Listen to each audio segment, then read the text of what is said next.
Првата област која што сакам да ја напоменам и логично е да биде прва за нас како пратеници, а тоа е јакнењето на парламентарниот надзор врз новата Агенција за национална безбедност.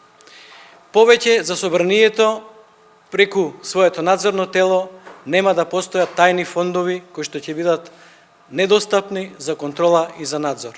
Со усвоените амандмани, тајните фондови на Управата за безбедност и контраразузнавање ги ставаме на увид на надзорното тело.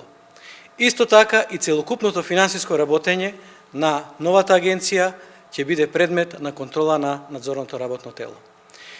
Втора работа во делот на јакнење на надзорот од страна на собранието е тоа што раководителот на внатрешната контрола во новата Агенција за национална безбедност ќе биде именуван на предлог на директорот, меѓутоа со претходна добиена согласност од надзорното тело во собранието. Ова е предлог затоа што сметаме дека раководителот на внатрешната контрола треба да биде човек со многу силен интегритет и професионален однос, да не зависи и да не реализира активност која ќе биде директно зависна од тој што го именувал, тоест од директорот. Исто така, постоеја многу алинеи кои значително во првата верзија влијаеа да се намали полето на контрола од страна на собранието, така да со нашите амандмани тие алинеи ги избришавме.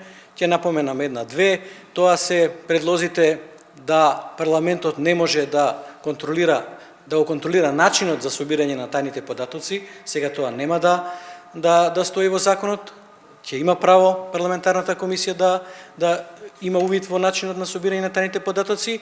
Исто така постоеше една алинеја која што многу силно го загрозуваше парламентарниот надзор, која што гласеше акции кои се во тек, многу општа алинеја и која што сериозно ќе го загрозеше надзорот. Таа алинеја избришавме, значи на еден начин ги отстранивме сите можности кои што го лимитираа собранието да врши надзор.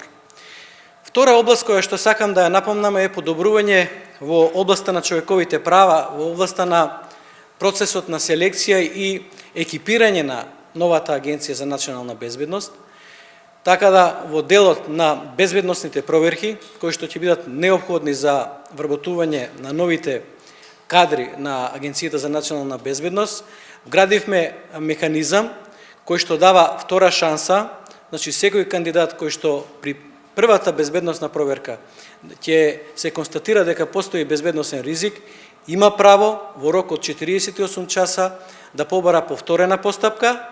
Во повторената постапка ќе бидат вклучени нови лица, значи нема да ја прават повторената постапка истите лица од првата постапка, и ако повторената постапка утврди дека кандидатот ги исполнува условите за ангажирање во агенцијата, тој автоматски се вработува.